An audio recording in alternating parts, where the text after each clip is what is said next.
दोस्तों, आज की कहानी जो हम लेकर आए हैं वो कुछ दोस्तों की है जिनका एडवेंचर कब मौत का खेल बन जाता है उन्हें खुद पता नहीं चलता। हम सब अपनी जिंदगी में एडवेंचर चाहते हैं, लेकिन उसकी लिमिट क्या होनी चाहिए ये कौन तय करेगा। कहानी की शुरुआत में हम एक परिवार को देखते हैं जो कार से कहीं जा रहा है, जिस दौरान उसमें दोनों बच्चे लड़ना शुरू कर देते हैं और इस वजह से उनके पिता को आगे आ रही कार दिखाई नहीं देती और बूम, सब कुछ खत्म हो जाता है। इस दौरान अलीना नाम की लड़की जो कि अचानक से ही उठ जाती है, शायद उसने कोई बुरा सपना देखा होगा, इसीलिए उसके हस्बैंड फ्लैबो आकर उसे रिलैक्स होने को कहता है। इनके पास एक बोट है जिसमें ये लोग रहते हैं और अपनी ज़िंदगी गुजारा करते हैं। देन हम क्लॉडिया को देखते हैं जो कि अपने बॉयफ्रेंड पैट्रिक के साथ काफ़ी खुश है क्योंकि आज वो दोनों कहीं घूमने जा रहे हैं।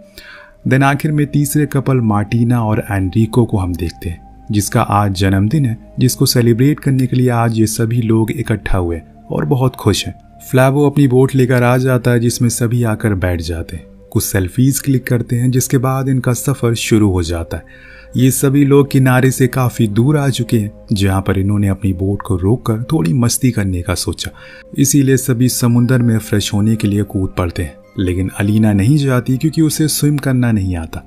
देन वो लोग शाम में पार्टी करते हैं, केक काटते हैं, जिसके बाद सभी एक एक करके एनरिको को गिफ्ट देते हैं और जिससे कि वो बहुत खुश होता है और सभी को शुक्रिया कहता है।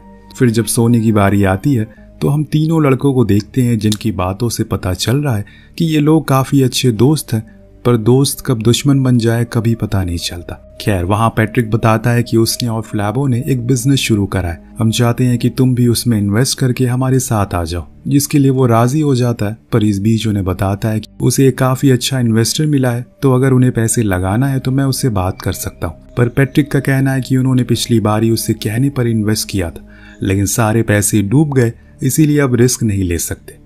एनरिको मान जाता है और फिर वो लोग ऊपर जाकर इस बिजनेस के नाम से ड्रिंक करना शुरू कर देते हैं। खैर, अब वो जितना ज़्यादा पी लेते हैं कि वहीं पर सो जाते हैं और बोट में एंकर भी डालना ये भूल जाते हैं। सुबह का सूरज जब निकलता है तो सबसे पहले अलीना उठती है और जो वो देखती है उसके होश उड़ जाते हैं। वो फौरन फ्लैबो को उठाती है जिससे पता चलता है कि वो अब समुंदर के बीचों बीच पहुँच गए किनारे से। किनारा यहाँ से काफ़ी दूर है, पर इसमें टेंशन लेने की बात नहीं है। ये बोट में भी डीजल है, इसीलिए वो उसे इस्तेमाल करने लगते हैं। पर चौंकाने वाली बात यह है कि वो स्टार्ट ही नहीं हो रही थी। बड़ी देर कोशिश करने के बाद भी वो शुरू नहीं होती, इसीलिए वो नीचे जाकर लाइव बोट को देखते हैं। मे भी नीचे कुछ दिक्कत आ गई हो, लेकिन वहाँ तो लाइव बोट ही मौजूद नहीं है और फ्लेयर भी कहीं दिखाई नहीं दे रही है। और सबसे बड़ी चीज़, फ्लैबो नोटिस करता है कि उनके खाने का सामान गायब है। ऐसा तो हो नहीं सकता। कुछ देर में सभी बंदे उठ जाते हैं और जब उन्हें ये पता चलता है तो वो हैरान थे कि ऐसा कैसे हो सकता है। कोई कहता है कि शायद कोई प्रैंक कर रहा है हमारे साथ, तो कोई कहता है कि हमारे पास एक ही रास्ता है यहाँ से बाहर निकलने का, सिर्फ इंतज़ार करते रहो। शायद इन्वायरमेंट वाले यहाँ आए होंगे, उन्हें हमारी बोट पर शराब मिली होगी, इसीलिए उन्होंने एज ए पनिशमेंट के तौर पर ये किया होगा। पर सबके अलग अलग विचार थे। फ्लैबो का कहना था कि यहाँ से कुछ मील दूर एक आइलैंड है जहाँ कुछ ट्राइबल रहते हैं, शायद वो आए होंगे अपनी राफ्ट से और बस वही सामानों को चोरी किया जो कि सर्वाइवल के लिए ज़रूरी होती है। ये सुनकर सभी चौंक जाते हैं और खुद पर भी उन्हें गुस्सा आता है कि ऐसा कैसे हो गया, इतना भी क्या नशा करना। उनकी बोट पर कोई आया और उन्हें पता नहीं चला। अब सभी बहुत ही ज़्यादा घबराए हैं, किसी को समझ नहीं आ रहा है कि वो क्या करे, कहाँ जाए। पर फैबलो को ऐसी सिचुएशन में क्या करना है इसके बारे में थोड़ी जानकारी होती है। वो कहता है कि हमें टेरेस पर स्मोक करना होगा, जिसके धुएं से कोई हमारी ओर ज़रूर आएगा, इसीलिए वो लोग भागे हुए ऊपर आते हैं और स्मोक करके वहीं साथ में बैठे रहते हैं। लेकिन रात से सुबह हो जाती है, ना तो उनके लिए मदद आती है और ना ही उनकी बोट अपनी जगह से एक भी इंच खिसकती है, जिसके चलते ये सभी और पैनिक करना शुरू कर देते हैं और मन ही मन सोचने लगते हैं कि शायद यही उनका अंत है, क्योंकि अब कोई नहीं आने वाला है उन्हें बचाने के लिए। पर दोस्तों, यहाँ पर आता है इस कहानी में एक भयंकर ट्विस्ट। उस बोट पर एक सैटेलाइट फ़ोन बजना शुरू होता है, जिसको फ्लैबो उठाता है और कहता है कि वो लोग रॉब हुए, मतलब वो चोरी का शिकार हुए और उनकी बोट भी खराब हो गई, प्लीज़ उनकी मदद करिए। वहाँ से अमेलियो नाम का बंदा हंसते हुए कहता है, अरे आराम से, मैंने ये सब किया है और मैं तुम सबको अपनी आंखों से देख रहा हूँ, कितना परेशान तुम लोग हो, ये देखकर मुझे काफ़ी हंसी आ रही है। अब ये सारी बातें सुनकर सभी ऊपर जाते हैं और दूरबीन से देखते हैं तो उन्हें सच में दूर एक सेलर बोट खड़ी दिखाई देती है, जिसके अंदर एक अकेला आदमी बैठा इनसे बात कर रहा है। देन सभी अंदाज़ा लगाते हैं कि उसने ऐसा क्यों किया। किसी को लगता है कि शायद वो क्लॉडिया का कोई इंस्टाग्राम फॉलोवर है जो उसे मिलने के लिए ये सब कर रहा है, पर अंत में अमेलियो खुद ही कह देता है कि उसे तुम लोगों से कोई मतलब नहीं है, फोन एरिको को दो, मुझे उससे काम है। जो सुनकर सभी के होश उड़ जाती है, क्योंकि इस पूरी बोट में सबसे बेरोजगार और लेजी बंदा वही है। आखिर उससे क्या काम हो सकता है। तब अमेलियो स्ट्रेट फॉरवर्ड कहता है कि देखो, मुझे अपने अकाउंट का पासवर्ड और ट्रांसफ़र कोड दे दो, जिसके बाद तुम फ्री हो जाओगे। वो कहता है कि मैं इस बोट में सबसे कम पैसे वाला हूँ। जो सुनकर अमेलियो बोलता है, देखो मुझे बेवकूफ़ मत बनाओ, मुझे पता है कि तुम्हारे 3 अकाउंट हैं, जिसमें से 2 तुम्हारे पब्लिक हैं और 1 प्राइवेट है, जिसमें तुमने $1 मिलियन रखे हुए। जिसे सुनकर सभी की आंखें फटी की फटी रह जाती है। सबके मुंह पर यही सवाल होता है कि इतने पैसे अनारिको के पास कैसे आए और कहां से आए। अब सभी के मन में शक पैदा होने लगता है। तभी फ्लैबो बोलता है कि तुमने जो पैसे हमसे लिए थे इन्वेस्ट करने के लिए, कहीं ये वही पैसे तो नहीं है, क्योंकि उस दिन के बाद से तुमने कभी नहीं बताया कि वो पैसे किस कंपनी में इन्वेस्ट किए थे। तुम्हें बस इतना ही कहा कि वो डूब गए, पर आज तुम्हारी पोल खुल गई। लेकिन वो बताता है कि ये उसकी जिंदगी भर की सेविंग है और वो ऐसे किसी को नहीं दे सकता। पर सब अब उस पर गुस्सा करते हैं, क्योंकि वो सब उसकी वजह से वहां पर फंसे हुए थे और इसीलिए उनका कहना था कि वो अपना पैसे उसे दे दे, कम से कम वो जिंदा तो बच जाएंगे। यहाँ एनरिको की गर्लफ्रेंड भी सभी की बात से राजी होती है। उसके ही दोस्त अब उसे दूर जाने लगते हैं, जिससे कि मजबूरन उसे अमेलियो को वो कोड बताना ही पड़ जाता है। इसके कुछ ही देर बाद वो सारे पैसे उसके अकाउंट में चले जाते हैं, पर अभी तक हमें ये तो यकीन नहीं हुआ कि उसने इतने पैसे बचाए कैसे। खैर, अब कुछ देर बाद अमेलियो फिर से इनसे कनेक्ट करता और बताता है कि तुमसे कुछ मील दूरी पर एक लाइव बोट है, जिसके अंदर फ्यूल और खाना है। वहां जाकर तुम अपनी जान बचा सकते हो। पर जब सब लोग ऊपर जाकर देखते हैं तो वो लाइव बोट काफ़ी दूरी पर थी और कोई एक्सपीरियंस स्विमर ही वहां तक जा सकता है। पर अनारिको कहता है कि ये सब उसकी वजह से हुआ है, इसीलिए वो खाना लेकर आएगा। लेकिन फ्लैबो उसे मना करता है, क्योंकि वो इतनी दूर तैर कर नहीं जा सकता और ये बात उसे अच्छे से पता है। पर जब कोई हल नहीं निकलता तो वहां पर वोटिंग की जाती है, जिसमें सिर्फ फ्लैबो को छोड़कर सभी ये कहते हैं कि अनारिको को ही वहां जाना चाहिए, यहाँ तक कि उसकी गर्लफ्रेंड भी। इसीलिए वो निकल पड़ता और अकेले ही अनंत समुंदर में तैरना शुरू करता है। ये लोग उसके ऊपर नजर रखते हैं, पर कुछ देर बाद एक ऐसा समय आता है जब अनारिको डूबने लगता है, क्योंकि अब उसके अंदर ताकत बची ही नहीं है कि वो वहां तक जा सके। इसीलिए फ्लैबो फौरन कूदता है और उसके पास पहुंचकर वापस जाने को कहता है और खुद उस लाइव बोट तक पहुंच जाता है, जहां पर वो सबसे पहले तो खाना खाता है और पानी पीता है। इतने में वहां पर अमेलियो की बोट आ जाती है, जो उसे ऊपर खींच लेता है और इसके दोनों हाथ बांध देते हैं और कहता है कि ये चीज ऐसे नहीं खत्म होगी, तुम लोगों को मरना होगा। जो सुनकर फैब्लो उसे जान की भीख मांगता है कि उन लोगों ने उसका क्या बिगाड़ा है, वो ऐसा क्यों कर रहा है और आखिर वो है कौन। तो यहाँ अमेलियो से यही सवाल कहता है कि मैं अपना बदला लेकर रहूंगा, पर किसकी गलती का बदला ये वो नहीं बताता।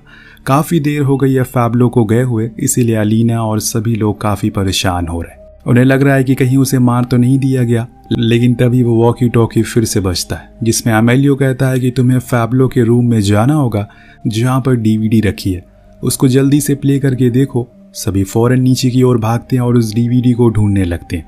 उधर अमेलियो फैब्लो उसी बंधे हुए हाथों के साथ समुंदर में धक्का दे देता है, जिससे कि अब उसे तैरने में बहुत मुश्किल हो रही है। वहाँ एक और जब वो डीवीडी चलाई जाती है तो सभी के होश उड़ जाते हैं। उसमें क्लॉडिया और फैब्लो इंटीमेट हो रहे थे, जिसको देखकर पैट्रिक गुस्से से लाल हो जाता है और कहता है कि तुमने मेरा ट्रस्ट को तोड़ दिया है। यहाँ तक वो उस पर हाथ भी उठाता है, पर सभी उसे रोकते हैं। क्लॉडिया कहती है कि इसमें उसकी कोई गलती नहीं है, वो नशे में थी और ये सब एक हादसा था। इस बीच अलीना को भी काफ़ी झटका लगता है, क्योंकि उसने ऐसा कुछ कभी नहीं सोचा था, जिस चक्कर में उसका दिमागी संतुलन हिल जाता है और अपने क्रोध में ही वो इतनी पागल हो जाती है कि क्लॉडिया से कहती है कि तुमने जो कुछ भी किया उसकी सज़ा मौत है। जो बोलकर वो उसके पेट में चाकू मार देती है, जिससे उसकी मौके पर मौत हो जाती है।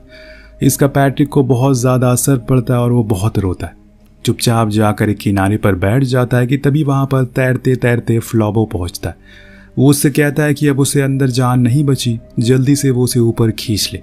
पर पैट्रिक के अंदर ये था कि उसकी वजह से ही उसकी गर्लफ्रेंड की जान गई, इसीलिए वो उसकी कोई मदद नहीं करेगा, जिसके चलते फ्लैबो वहीं डूब कर मारा जाता है। और जैसे ही मैंने आपको कहा था, चाहे कितनी भी गहरी दोस्ती क्यों ना हो, दुश्मनी में बदलने में ज़्यादा वक्त नहीं लगता, क्योंकि यही इंसान की फितरत है और इसी को इंसान जज्बात कहते हैं। जिसमें वो पल भर में बहक जाते हैं। लेकिन अभी रुकिए, जैसे जैसे ये कहानी आगे बढ़ेगी आपको कुछ और भयानक ट्विस्ट देखने को मिलेंगे। इसके बाद हम देखते हैं कि अमेलियो का कॉल फिर से इनके पास आता है, जहां वो कहता है कि तुम लोगों को भले ही कानून ने माफ कर दिया हो, लेकिन मैं तुम्हें कभी माफ नहीं करूंगा। तुमने जो उस रात किया, ये सब उसी की सजा तुम्हें मिल रही है। इस बीच हम अलीना को देखते हैं, वो एकदम पागल सी हो गई है। उसकी हालत को देखकर आपको अंदाजा हो ही गया होगा कि हमने जो उस रात किया वो बहुत गलत था, जिसके सपने आज भी मुझे डराते हैं। यहाँ पर कौन सी रात की बात हो रही है और इन्होंने ऐसा उस रात क्या किया, ये जानने के लिए बस कुछ ही देर रुकिए। खैर, अब अलीना का दिमाग इतना ज़्यादा खराब हो जाता है कि वो जाकर खुद को ही मार लेती है। उसके दोस्त उसे ऐसा करने से रोकते हैं, लेकिन वो नहीं रुकती। यानी कि अब बस बचे हैं सिर्फ 3 लोग इस बोट पर, और उसमें से भी इन्हें एक बंदे से खतरा है कि जब पैट्रिक और अनारे को पीछे मुड़ते हैं तो वहां पर मार्टिना बंदूक लेकर खड़ी थी, जिसे देखकर सभी शॉक हो जाते हैं। और दिन यहाँ खुलता है इस कहानी का असली राज। दरअसल जो सीन हमने कहानी की शुरुआत में देखा था, जिसमें एक परिवार कार से कहीं जा रहा था जिनमें 2 बच्चे भी शामिल थे, वो असल में अमेलियो और मार्टिना ही थे। दोनों भाई बहन अपनी मॉम डैड के साथ एंजॉय करते हुए जा रहे थे कि तभी उनके सामने एक जीप आ जाती है, जिसमें सवार थे 5 ड्रंक लोग, जो कि बहुत ही ज़्यादा रैश ड्राइविंग कर रहे थे, जिसके कारण उनकी इनसे टक्कर हो जाती है। पर इतना ही नहीं, वो मर गए। अगर वो नशे में नहीं होते तो उन्हें बचाया जा सकता था, पर उन्होंने ऐसा नहीं किया। उन्हें वहीं मरने के लिए छोड़कर वो भाग गए, जिसमें इनके माता पिता की मौत हो गई। पर ये दोनों भाई बहन बचे रहे। अब हम प्रेजेंट में आते हैं, जहाँ पर अमेलियो फिर से कॉल करके इन्हें बताता है कि अब इन्हें भी मरना ही होगा इनके दोस्त की तरह, तब जाकर उसे सुकून मिलेगा। पर इतने में पैट्रिक मार्टिना को धक्का देकर उसकी बंदूक को छीन लेता है और फिर उसके भाई से कहता है कि हमने तुम्हारी बहन को पकड़ लिया, अब तुम्हारी बारी है मरने की, इसीलिए फटाफट यहाँ पर आ जाओ, वरना 1 घंटे में तुम्हारी बहन की लाश यहाँ मिलेगी। इसीलिए वो फौरन वहाँ पर पहुँचता है, जिसके ऊपर ये लोग बंदूक तान देते हैं। तब अमेलिया उन्हें बताता, अगर तुम लोग उस नशे में नहीं होते तो शायद आज मेरे माता पिता जिंदा होते। उनके जाने के बाद से हमें एक फैमिली ने अडॉप्ट कर लिया, पर जिस आदमी ने हमें अडॉप्ट किया वो हमें बहुत मारता था, क्योंकि वो ड्रिंक करता था और उसने एक दिन मार्टिना के साथ गलत काम भी किया, जिसके पता चलने पर मैंने उसे मार दिया और हम फिर भाग गए। तब अनारिको उन्हें बताता है कि असल में जिस रात ये सब हुआ उस दिन मैं था ही नहीं उनके साथ, लेकिन जब तुम लोगों की टक्कर हुई तो इन्होंने मुझे कॉल करके बुलाया, क्योंकि मैंने ड्रिंक नहीं करी थी। अगर पुलिस इन्हें पकड़ लेती तो उन्हें पता चल जाता कि इन्होंने ड्रिंक करके गाड़ी चलाई है, तो सभी को और ज़्यादा लंबी सज़ा होती। पर अगर मुझे पकड़ती तो मैं जल्दी फ्री हो जाता, इसीलिए मैंने अपनी दोस्ती की खातिर वो इल्ज़ाम अपने सर ले लिया। पर मेरा यकीन मानो, मैंने ऐसा कुछ नहीं किया। इतने में हम देखते हैं कि पैट्रिक को कुछ होने लगता है, जिसे कुछ ही सेकंड में वो मारा जाता है। असल में उसने वो खाना खा लिया था जो कि अमेलियो लेकर आया था, जिसमें जहर मिला हुआ था।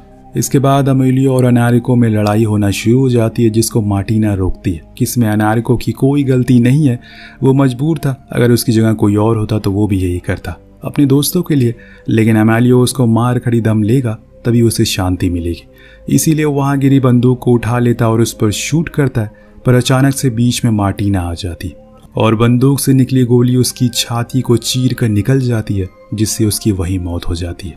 अपनी गर्लफ्रेंड की ऐसी मौत को देखकर अनारिको को बहुत गुस्सा आता है और वो उसे बहुत प्यार करता था। इसीलिए अब उन दोनों में लड़ाई होना शुरू हो जाती है और एक के हाथ में चाकू था, दूसरे के हाथ में बंदूक। दोनों ही उसका पूरा इस्तेमाल करते हैं, जिसका परिणाम ये होता है कि दोनों ही जमीन पर गिरे पड़े मिलते हैं। लेकिन अनारिको अभी जिंदा था, इसीलिए वो अपनी गर्लफ्रेंड के पास जाता है। उसके अंदर भी थोड़ी सी जान बची थी। वो उसका हाथ पकड़कर आखिरी शब्द कहता है, जो कि था सॉरी, क्योंकि अगर उसने उस दिन अपनी दोस्तों की हेल्प नहीं करी होती तो आज सभी लोग जिंदा होते। शायद उन्हें वो सजा मिल जाती जिसके वो असली हकदार थे। अब इस बोट पर 6 लोग आए थे, लेकिन अब सिर्फ यहाँ लाशें ही पड़ी है, एक भी इंसान नहीं बचा। इसीलिए हमेशा कहते हैं दोस्तों कि कर्मा हिट बैक। बस बात ये है कि इसको आने में देर लग सकती है, लेकिन वो लौट कर जरूर आता है।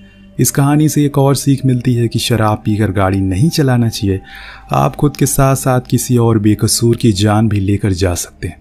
कहानी कैसी लगी नीचे कमेंट करके जरूर बताएगा। मिलते हैं अगले वीडियो में। Thank you so much watching. Peace out.